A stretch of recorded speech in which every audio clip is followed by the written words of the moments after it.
Hey, what's up, everybody? Got a little something to show.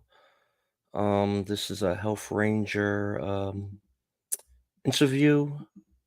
Give me one moment. Righty. Shazam. Mike Adams, the founder of Brighteon, and today I've got to tell you, I have anticipated this interview with just a sense of actual excitement because our guest today is a first-time guest here on the show. His name is Dmitry Orlov. He is a very well-informed individual. He lives in Russia right now. He previously lived in the United States at various times, and he's the author of numerous books. Probably the best known is about the 5 stages of collapse. But this isn't just about his book. This is about his analysis of what's happening geopolitically, economically, and industrially in Western nations versus what's happening with Russia.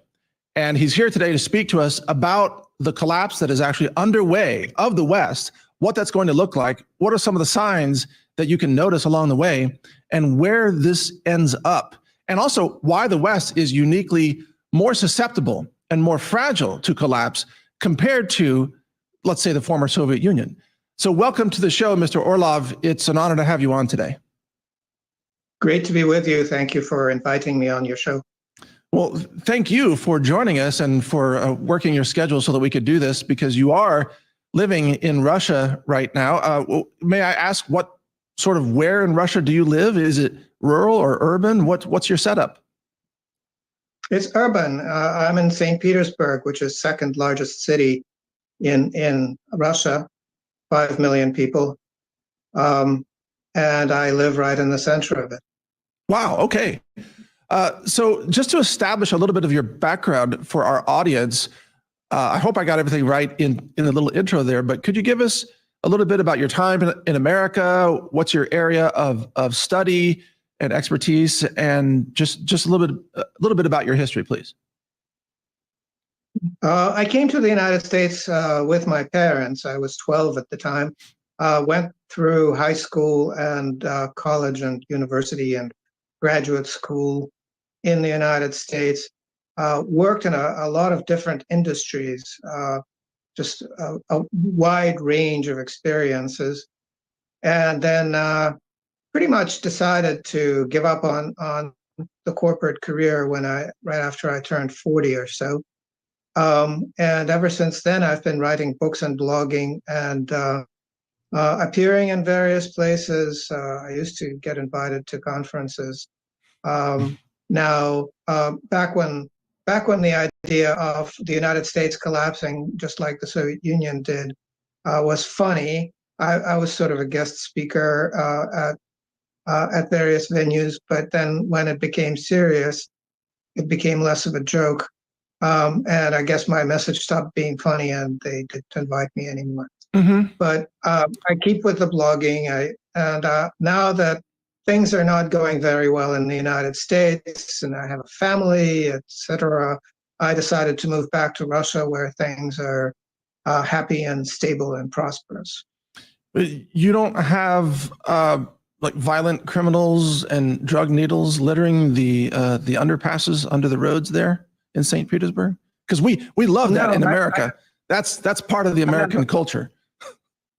Yes, it is. And right in the center of a city of 5 million, I have a 15-year-old niece who is very pretty, who comes to visit us about once a week in the evenings and walks home after that by herself.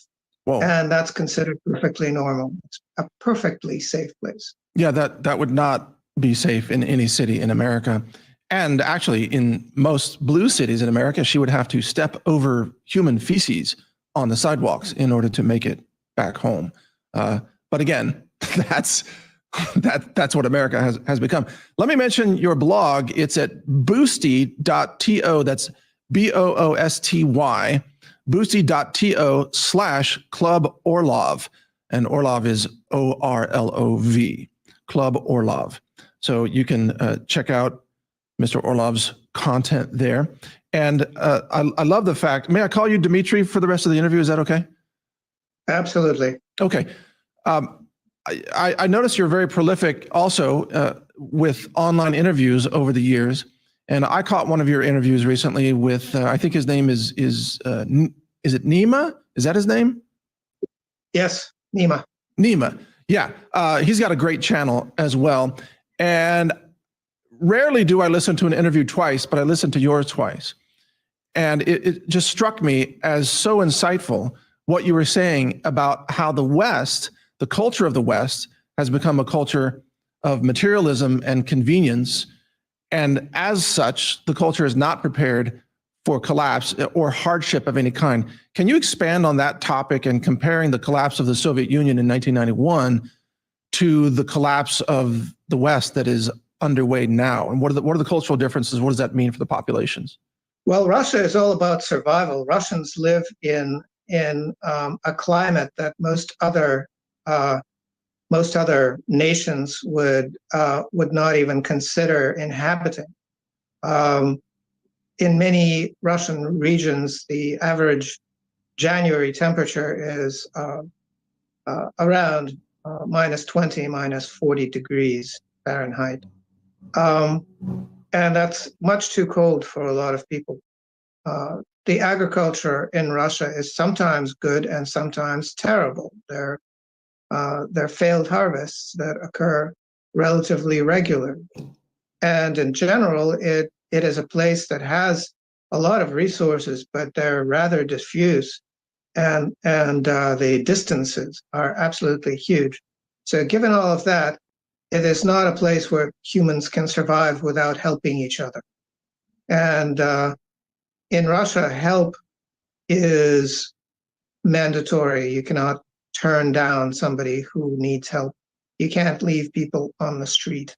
You cannot disregard people who are hungry or who have been hurt or anything like that. That is just not part of the makeup. Whereas the United States is really a place where people went to make money, and they still go there to make money. If there was no possibility of making money in the United States, a lot of people would leave. And in fact, some of that is happening already. A lot of the university graduates that used to find jobs in the United States after graduation are now heading back to wherever, mostly to China, Korea, Taiwan, where it's home and where there is better employment, better possibilities. So the United States is really fragile in the sense of it needs a prosperous economy just to survive, whereas Russia will survive no matter what happens. Even if there is no economy, people will still find a way to sustain each other. That's extraordinary, because in a collapse scenario, centralized supply chains no longer function efficiently or sometimes at all. And I think part of what you're saying is that in Russia, the culture is one of being able to have a network, a redundant network through which you can source necessary goods or services that you need in order to survive. Whereas in America, the model of hyper commercialization of big box stores like Home Depot and Best Buy and what have you has obliterated local small businesses that used to provide that local network of redundant systems. Is that a fair statement of part of what you're saying? Well, yes. Well, the other thing is that the Russian government is actually pretty good at supporting the people. And one of the things that it does, one of the typical patterns is, if private business does not serve a public good, it gets nationalized. And that is happening. That has been happening historically in various bad situations that the country has found itself in. And to some extent, it's happening now, where foreign companies. The reason why I'm showing this is he's talking about the history of collapses. And this is very important. I mean, we need to take a break from this dick and pussy politics that's going on, especially with this, how this economy is going. And when shit hits the fan, getting laid is going to be the last thing on people's minds.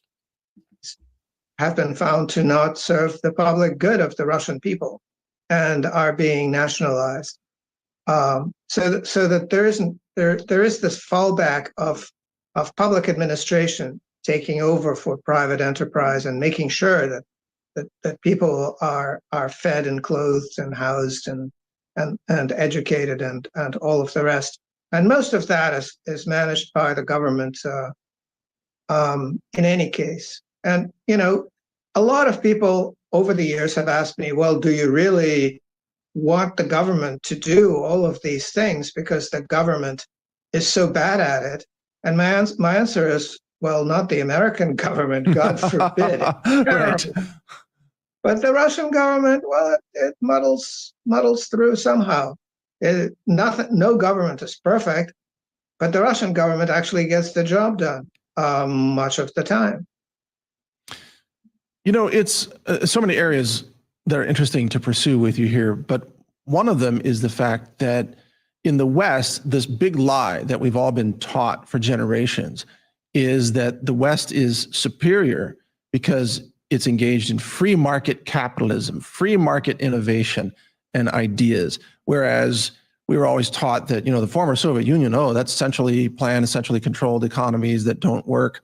And that's why it failed. And that's why it's failing today. Well, but now here, as a Texan myself, I look around and number one, the free market is not allowed to function in this country because of incompetent, corrupt government regulation and punitive actions that selectively target businesses that, for example, speak out against the current regime in power. So there is no free market. There are winners and losers that are picked by the federal government. So Ray, if you want to come up, the big lie also is exposed by the fact that if you look around society in America today, like we just talked about, the cities are collapsing, homelessness, tent cities, shanty towns cropping up everywhere, massive inflation, violence on the streets, people being thrown onto the trains in subway systems in New York and other cities. So right now, Dmitry, and this is why your message is so pivotal, the big lie is crumbling to our own eyes here in America. What do you say to that? Well, it's not the first time. I mean, if you ask the Native Americans, they've been pretty much decimated. There's been a continuous campaign to pretty much kill them off.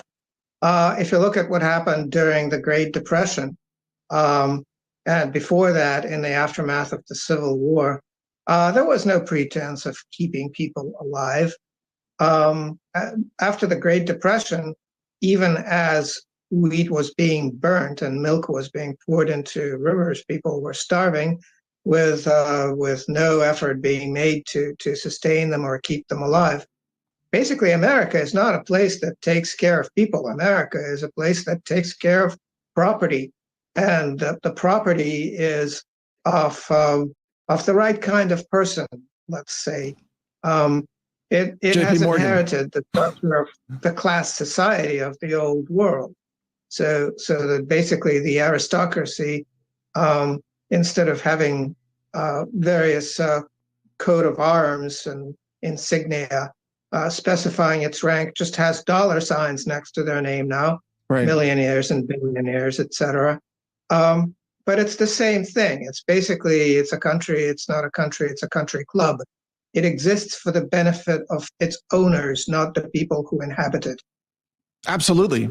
Well stated. Now, you're well known for your book, The 5 Stages of Collapse, and I'm showing it here on Amazon. This is the survivor's toolkit of the 5 stages of collapse. And you have some other books here like Reinventing Collapse and so on. And I've purchased these books. I haven't read them yet, like I said. But can you just briefly tell us, where do you think that the United States of America is in the 5 stages of collapse? And what are those 5 stages briefly? Well, very briefly, the 5 stages are financial collapse, commercial, political, cultural, social, and cultural. In that order, I thought, but in the United States, they are occurring out of order. So that financial collapse will actually happen last because of the use of of the US dollar more or less as a weapon against other nations. The United States has been able to persist in a bankrupt state for a really long time, and nobody can predict when it will come to a calamitous end. So it can actually hollow out its industry. Its political system can be a complete shambles, a corrupt scheme headed by a person whose brain doesn't work. And socially and culturally, the collapse has pretty much run its course. If you want to look at social collapse, visit your nearby shanty town. And cultural collapse, well, all you have to do is turn on the television set, watch it for a while, and realize that there is really culture except commercial culture. So if you don't want to buy it, there's no culture at all. Culture is supposed to be something that sustains people, that they generate themselves. And here it's just a packaged product. Yes, well stated. And we see in TikTok videos or even on Twitter, X, you always see these video snapshots of what's happening across America. And it's this bizarre combination of like violent rampages among the people combined with this gross incompetence and historical ignorance of the ruling class. And this is what disturbs me so much as an American. I mean, I love the concept upon which America was founded. I honor the founding fathers of America, and I believe in liberty and freedom. I mean, I'm gullible enough to actually still believe in the Constitution and the Bill of Rights. I still believe in it, but nobody else does who's in power, right? And they're stupid. On top of that, the level of incompetence is stunning when I hear, for example, a member of Congress representing Houston, Texas, says that the reason we haven't colonized the moon is because the moon is made of gases. And she says the surface of the sun is almost too hot to live on, and things like that. And then there's another congressman who was worried that if we put too many troops on the island of Guam, that it might capsize and tip over. And these are people who represent us, and they're idiots. They couldn't pass fifth grade science or fifth grade anything. With you looking at this as a Russian, what is your perspective? I mean, do you have idiots like this in Russian government too, or is it just us? I mean, what do you think of this? They get tossed out of office in Russia pretty quickly. There's a Russian formula, which is loss of confidence. And that's all it takes for somebody to get jettisoned out of office. So if some regional governor loses Putin's confidence, he's gone. And there's a new appointee in his chair the next day, who then gets to stand for election the next time the election rolls around. He doesn't get elected, too bad, gets replaced. So it is not a place where people can pretty much be from some bailiwick and stick around in that bailiwick, driving everyone crazy because they have a political machine that gets them reelected. That just is not possible in Russia. It just doesn't happen. So it's a very different system. There's also a tradition in Russia where you have to actually do something before you go into politics.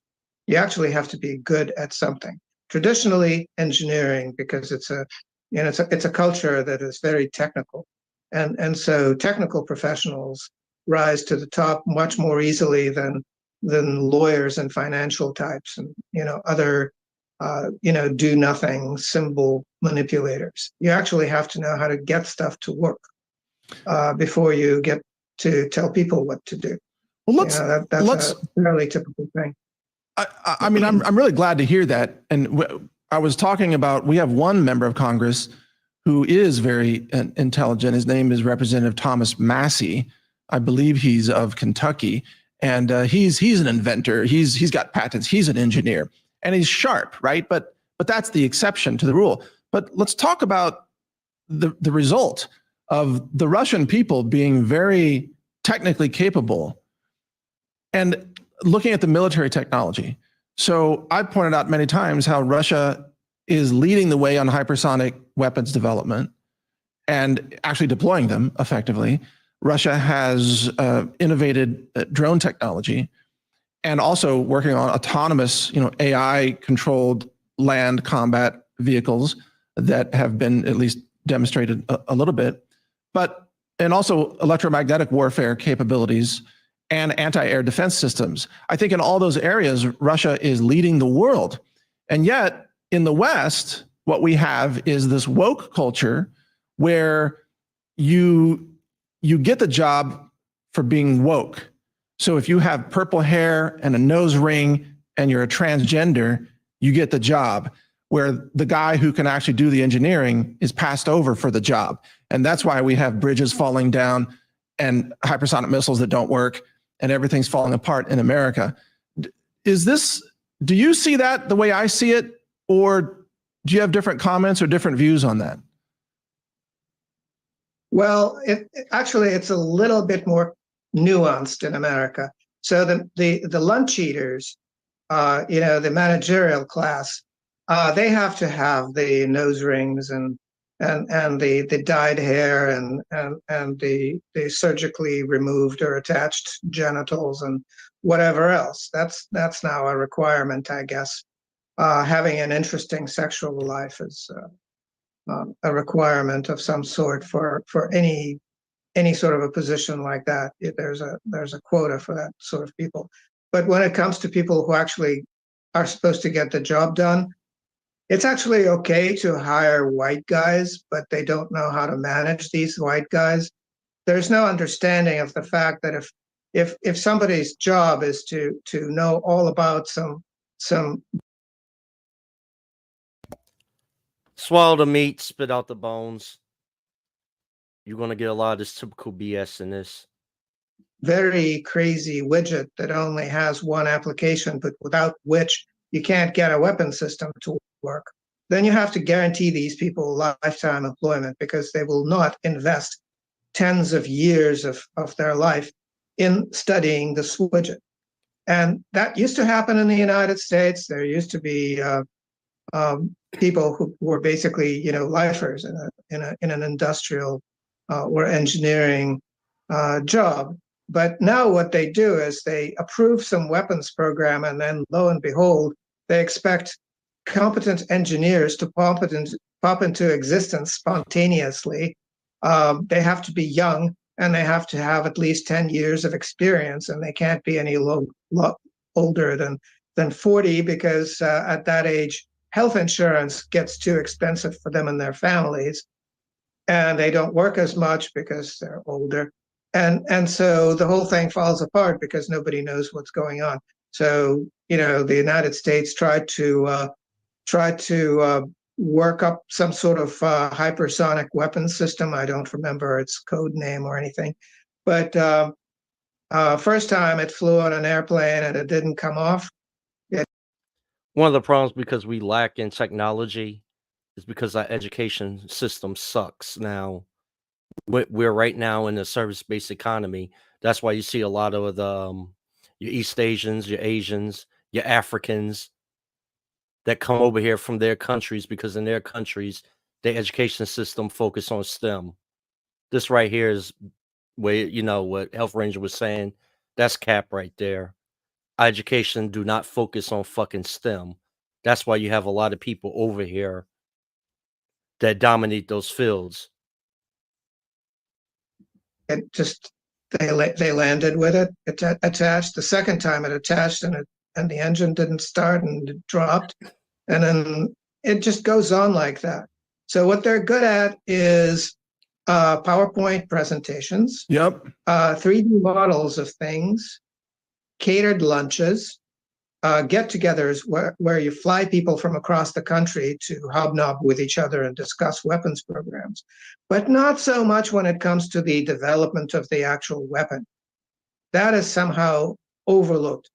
And then when it comes time to develop the said weapon, it turns out that even if they do come up with something, it's going to be at least 10 times more expensive than if the Russians or the Chinese make it, much more fragile, much more maintenance intensive, and much harder to operate. All of those things are generally the case. And those are some critical points when you talk about the industrial output capabilities of nations. And it was BGS that was telling us China pumps out over 4,000 missiles a week in their manufacturing. Our production system sucks. And where Russia can manufacture I think a 152 or 155 millimeter artillery piece for about $600, but the West spends about $6,000. And the West just can't output very much for all the reasons that you just mentioned. That's key. But I love what you said about how in the West, they love to fly people together and have meetings and have food catered in.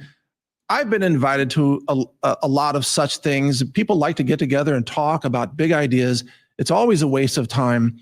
And, pardon my language, but I was thinking of doing a podcast called US, the Empire of Bull, because everything's just bull. And I'm tired of it. I'm a guy who gets things done. I'm actually building an AI large language model project. We've got banks of computer servers. We wrote all our own Python code. We're building free speech language models, and we're giving them away for free on our website, Brighteon.ai, for anybody who wants to check it out. But, Dmitry, the only reason that that's getting done is because I'm the only one making the decisions. There's no investors. There's no consensus. There's no group. It's me getting shit done. And I'm an alien in this country because there's just a culture of bullshit everywhere. Everybody just wants to talk and have brochures and do marketing and brainstorming, and nobody's doing any work anymore. And you can tell I'm frustrated about that, but that's what I see. Nobody wants to work in this country. Are you surprised to hear that? Well, what they call work is actually some kind of a social activity. Because people are incentivized not to fucking work to get more money on welfare. I mean, it's the way the system is set up. And plus, a lot of people is demoralized from the lack of the pay is not even keeping up with the cost of living. I wish I couldn't work right now, but I have no choice. And if there is no social activity, then they don't feel secure. They don't feel good. They get anxiety attacks, and they're just generally they become useless and unpleasant to deal with. So you have to coddle Americans in order to get them to do anything at all. That's true. I used to work for a corporation where I ran a team of developers, mostly writing database code for big applications. Okay. And I found that around the turn of the century, it became impossible to make people feel responsible for anything. So you couldn't really say, well, if you signed up to do X and you screwed up, then you failed and you don't get to try again. You get to do something completely different for a change.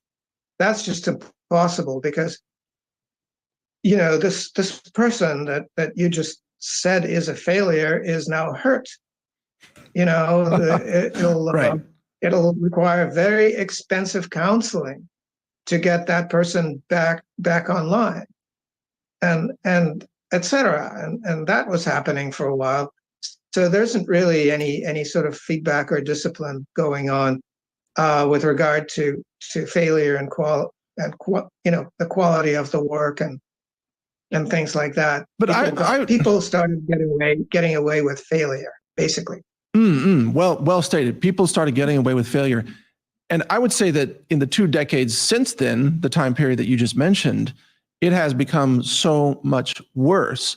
There's a culture of a neurological fragility in America. And I'm really interested in your comments on this, and especially contrasting that to, do you see this in Russia at all? Because I have, my wife is from Taiwan, for example, and I lived in Taiwan before. I speak a fair amount of Mandarin Chinese. And when I was in Taiwan in the 1980s, Taiwan was a very rigorous, studious country of industrialists, and they were willing to work, and they were innovative. I mean, I love the Taiwan people for that reason. But today, sort of the Western woke culture has been exported to Taiwan. And then Taiwan is increasingly like America, where now there's this hyper-privileged attitude, oh, we shouldn't have to work. We're consumers, not producers. And there's all kinds of LGBT themes and, you know, groomers and transgenders all over Taiwan now. So it's going in the same direction as America. But is that just an infectious cultural virus of the West, or is that happening in Russia at all? It's an infectious cultural virus of the West that has been blocked in Russia to some extent. Not fully, I would say, but the LGBT, I wouldn't call it a movement. It's more non-government organization, international. That's been blocked in Russia rather successfully. Various types of efforts to corrupt the youth through the use of the internet mostly have been blocked to some extent, but not fully. Some inroads are still being made. For instance, YouTube is still active in Russia because the Russians, I guess, are you know, they have more important things to do than YouTube. But then there are people on YouTube who get paid by these transnational entities that corrupt history, that basically present in a pseudo educational context corrupt versions of world and Russian history with a certain agenda in mind. And that is quite insidious, and that has not been dealt with yet. There's also the problem that a lot of Russian educational materials have been corrupted by various Western grants, and with the idea of basically dumbing down the Russian population so that all they could be would be basically people who could work on, you know, a gas or an oil pump for export, and then be consumers of imported products. That was the plan. That plan has failed, but we still have this legacy of really, really bad textbooks all over the place and educational materials. And all of that stuff still has to be purged, and it's just a lot of work. It's like cleaning out stables. You know, you have to like carefully take apart absolute crap, you know, to figure out where the crap is and cut it out and leave maybe some useful stuff. And it's down to where even mathematics texts have been polluted with all kinds of nonsense and garbage. That's interesting to hear, because of course that situation is extreme in the West, where also children's libraries in schools are contaminated with like gay sex guides for, you know, fifth graders and things like that. That we have that problem in the liberal cities. But of course, there's this mass dumbing down of the population at large. And we now have this movement in America, and this is at universities as well, where simply being graded on performance is now considered a triggering event.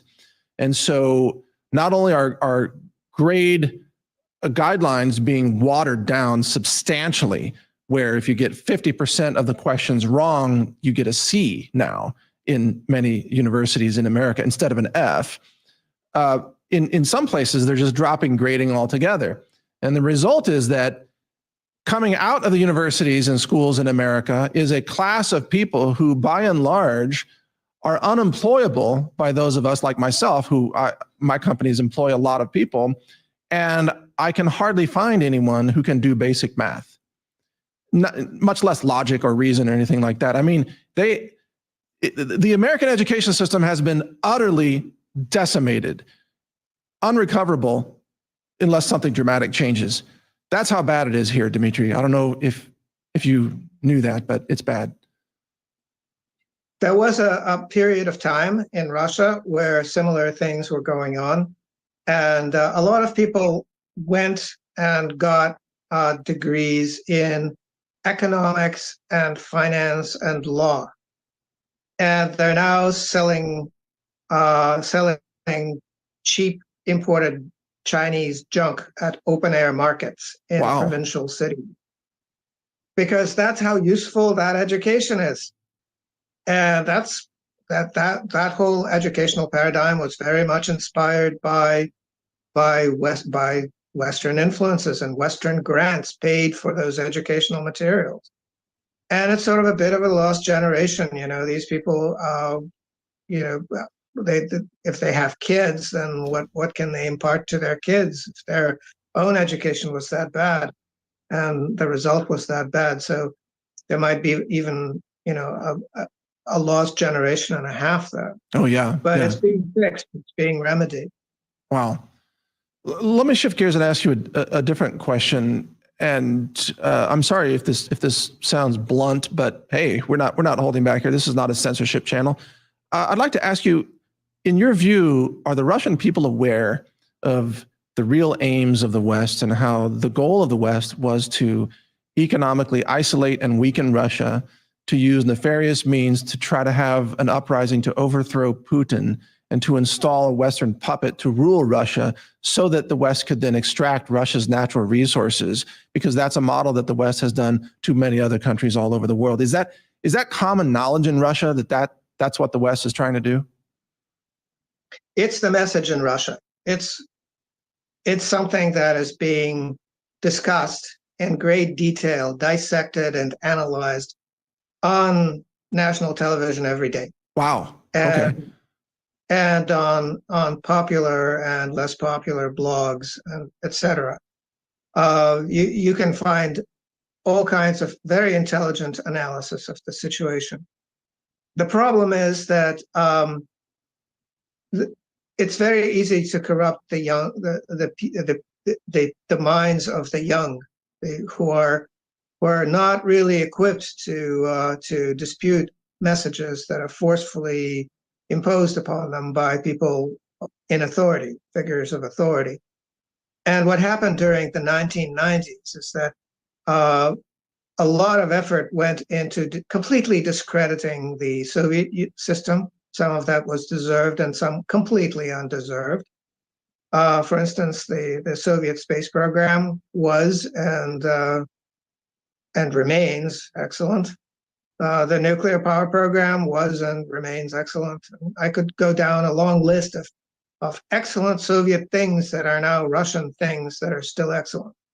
But there was a period of time when all of that was being discredited, and people were told that everything about the West is good and everything about Russia is bad, and Russia should become like the West and just give up making its own stuff and import everything and just export oil and gas and nickel and a few other things and survive that way.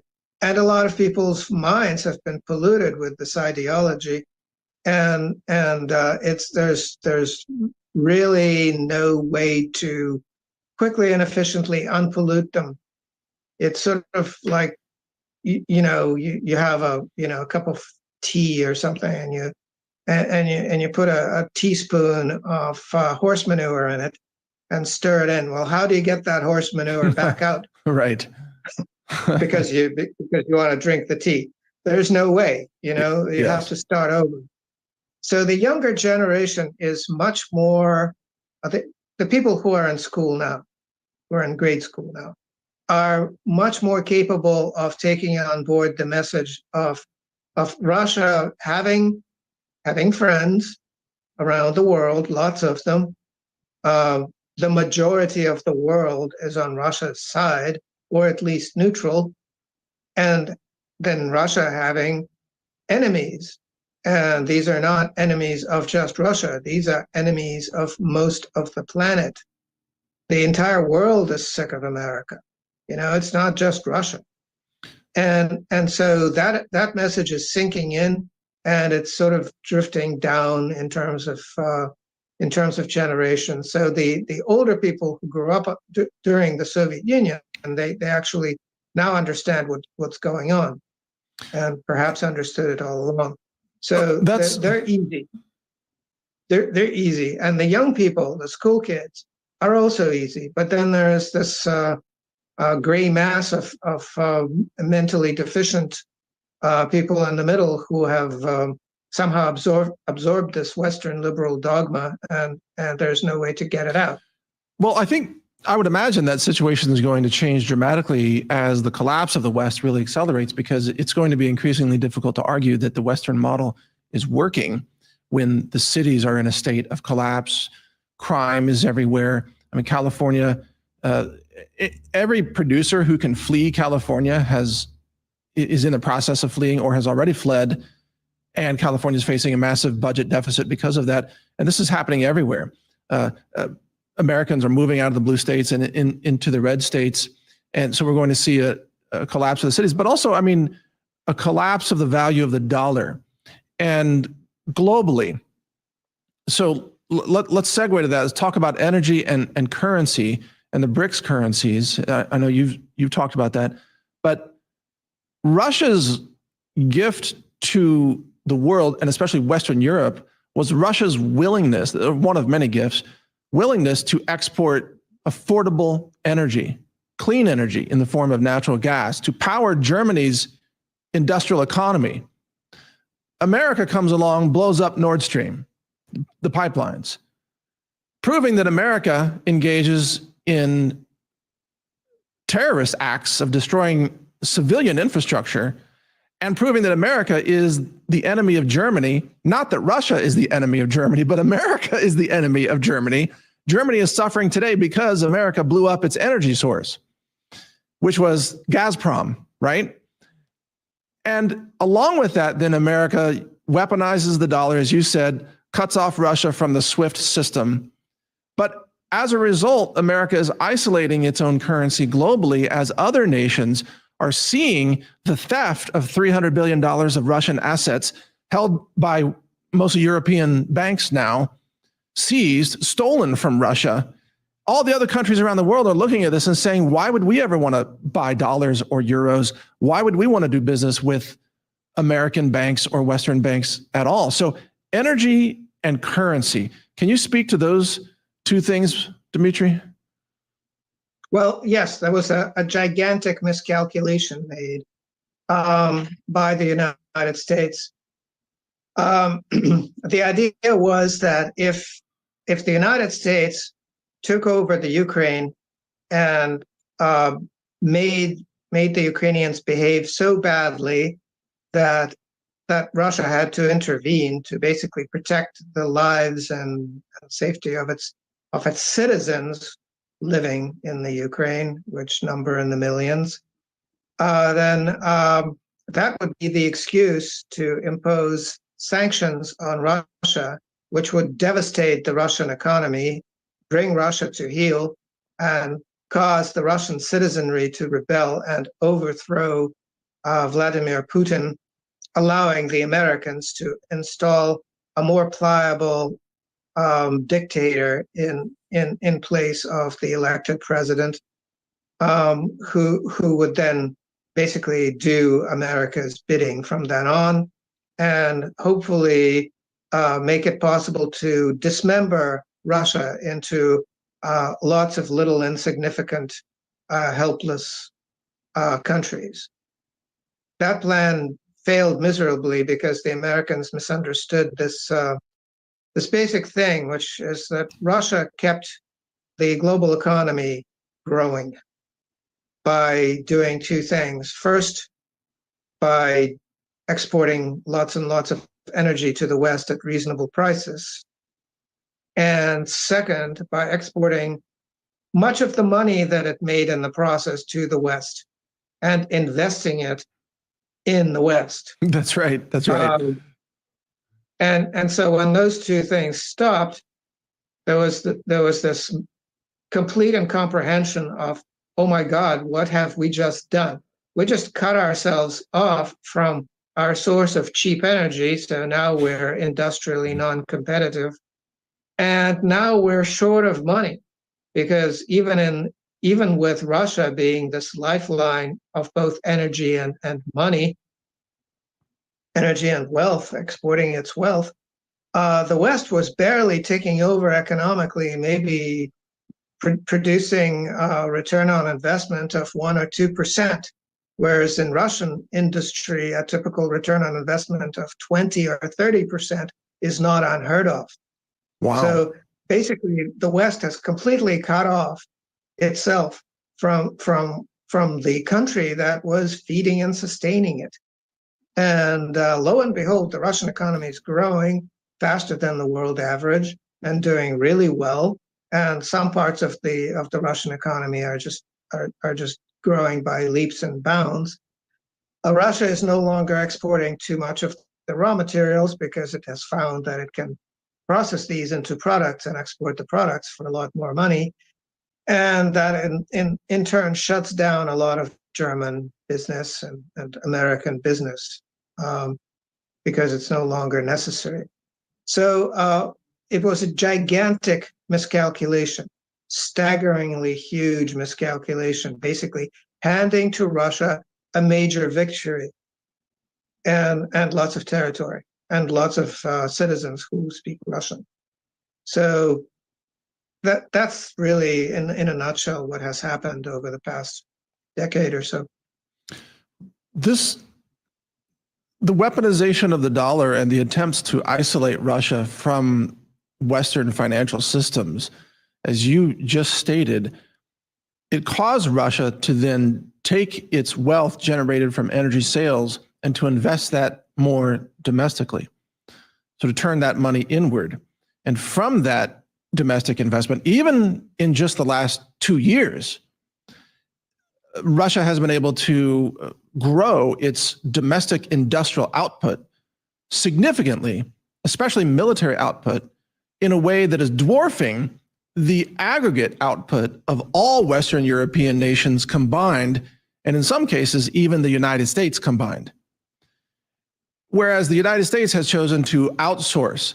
The United States was relying on globalism and its Navy to protect global sea routes in order to get cheap goods moved efficiently and quickly from point to point across the oceans.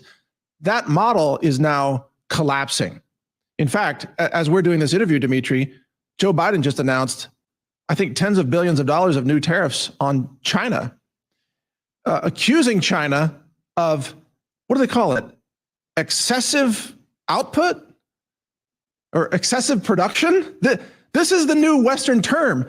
You're making too much stuff, China. How dare you? How dare you manufacture goods? See, Dmitry, this is what I'm talking about. This is what drives me bonkers. As an American, and I'm sorry to take up so much time.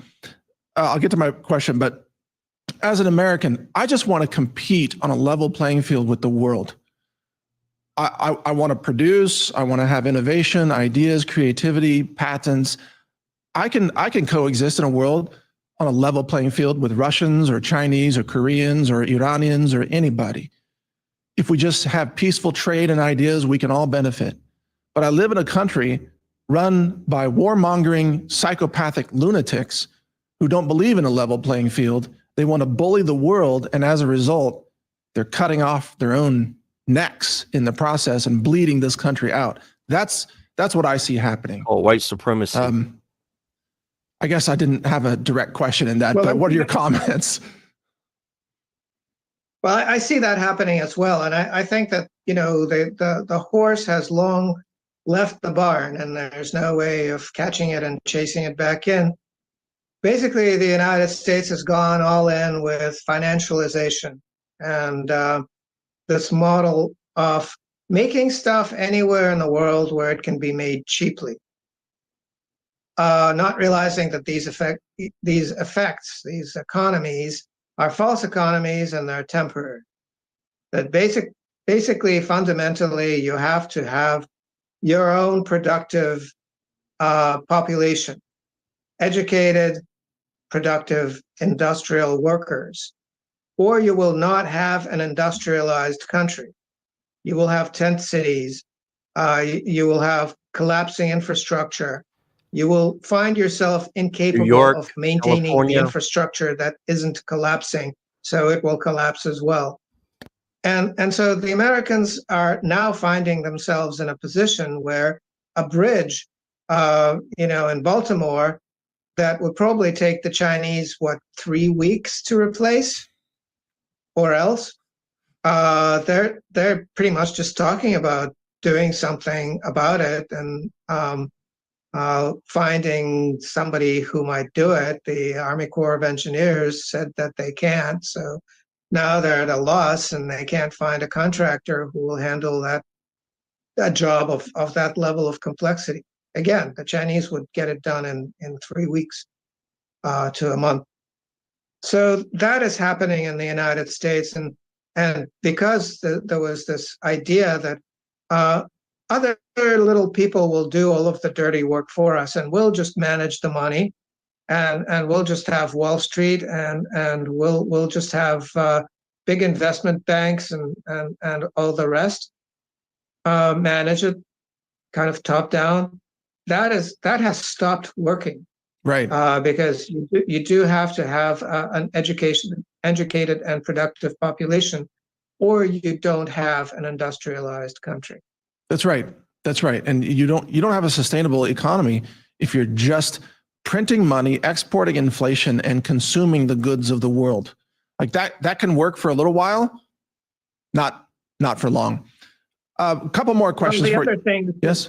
The other thing is that the political class is very much addicted at this point to pretending, for the sake of their electoral politics, of their electoral posturing, you might say, of being abusive towards the rest of the world, with unilateral sanctions, which are illegal. Another bridge got hit by a barge in Texas. Only the UN Security Council has the right to impose sanctions. And various tariffs that violate the agreements that the U.S. has entered into, World Trade Organization agreements. The U.S. basically is a very bad player, very bad boy in terms of how it deals with the rest of the world, and all of this, and especially the fact that the federal debt of the United States, the national debt, is unrepayable and is heading towards a cliff where the country will have to borrow money just to pay the interest on the outstanding debt, and then will not be able to even spend the money that it is required to spend by law on things like Social Security. So it's heading in that direction. But most importantly, a lot of people are seeing that the United States dollar and treasuries as an investment are toxic, and the faster that countries get rid of them and instead pile up gold, the better it will be for them when the final crash comes. Yes. I've been saying this for a while now, that a moment will come when offering somebody $1 million will just get you punched in the mouth. And that right. moment is coming. Well stated. Let me remind our readers of your books. The 5 Stages of Collapse is what you're perhaps best known for. You've got other books, Reinventing Collapse, The Soviet Experience and American Prospects, and so on. And your website is at boosty.to/Club Orlov. If people want to check you out there. And we're almost out of time, Dmitry. I apologize for venting so much here, but it's funny because you being on my show is so refreshing to me to be able to have a point of view outside of the muck of what we see domestically, where most of the people that I interact with are so brainwashed by American propaganda that they can't see. It's like they're deep sea diving in a muddy pond and they can't see anything that's happening geopolitically. So having you on is refreshing. But let me ask you this one question. Are the Russian people, in your view, do they understand that by and large, the American people, not the ruling class, but the people, they don't want a war with Russia. They don't harbor any hatred towards Russians. They just want to engage in trade and business with Russians, and even sharing cultural experiences with many nations around the world. Is that understood in Russia, or do the Russian people think that all Americans hate them and want to kill them all, or something like that? Well, it's a little of each. I think a lot of the Russian population is apolitical to some extent. So yeah, they vote for Putin because that's a thing to do. Everybody loves Putin. Everybody votes for Putin. That sort of thing. But in terms of delving deeper into international politics, a lot of people just don't do it at all. For a lot of people, America is so exotic and so far away. You know, Russia is a country surrounded by lots and lots of neighboring countries. And a lot of them are, you know, I don't mean to insult anyone, but more interesting than the United States. and so the Russians are very attuned to a lot of things going around in their gigantic neighborhood that spans half the planet, you know, about 12 time zones worth of planet. A lot of them just don't really pay attention to the United States. What they're seeing of the United States, the tent cities, and what they hear about the fentanyl addicts and all of that footage is something that makes them cringe. And I can sort of understand that because now I'm living in Russia. I've been living in Russia for quite a few years now. Very comfortable environment here, safe, prosperous, comfortable.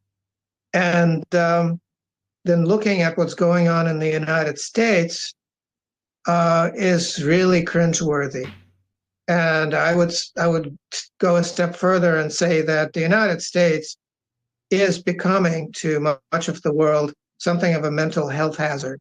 Something that you Right. don't want to look at too much because you might not be able to unsee it. That's a really a great observation there, and I agree with you on that. I mean, here I am in Texas. You know, I'm armed all the time.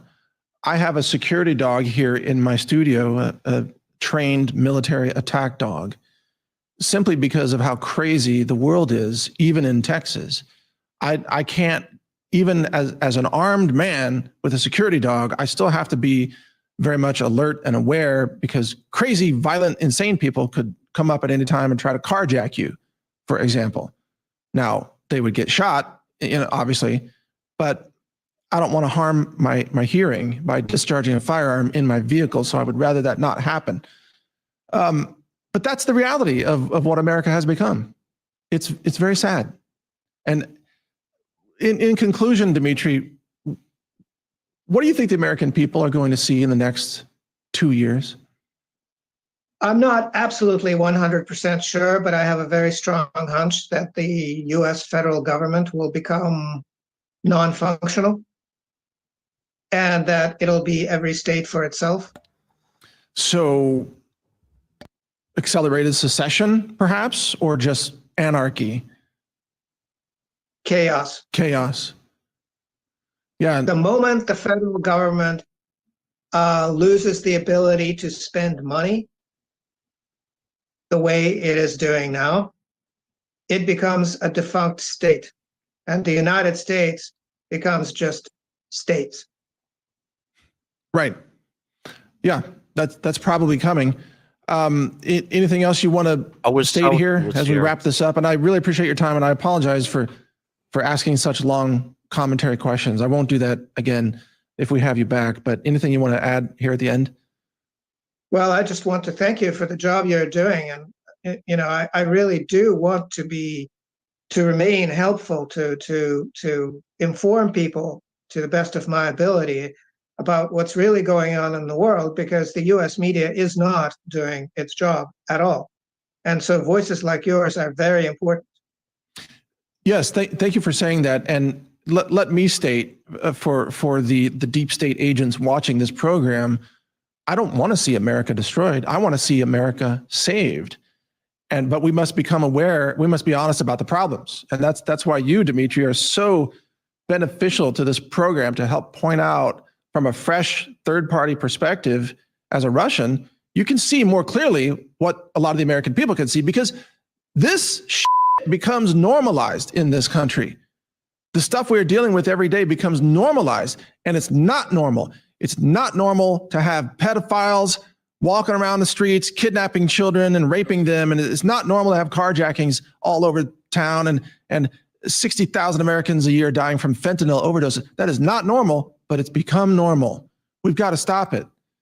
Otherwise, I mean, well, like you say, America probably falls into the individual states. That's probably where this is headed.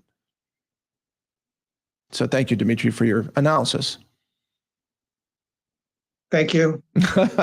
and by the way, you have great bandwidth too, because I mean, you're joining us from Russia, and this is actually only very few glitches. And by the way, you're the third guest that I've interviewed from Russia who has said how peaceful, how tranquil it is in Russia, and how affordable the land is there.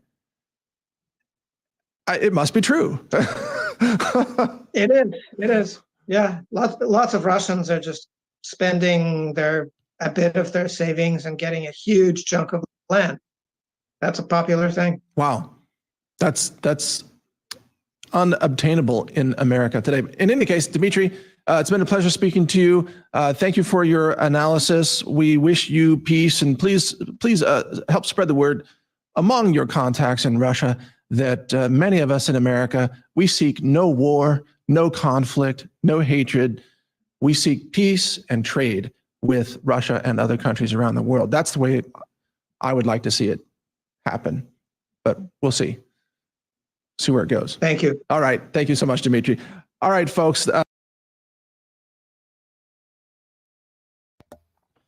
Oh, that's about it with that. I just wanted to present that, take the information for what you may, spit out the swallow the meat, spit out the bones. Just wanted to provide some information. If you find it useful, so be it. I'd like to thank everybody here that watched and that hit the like button. Thank you.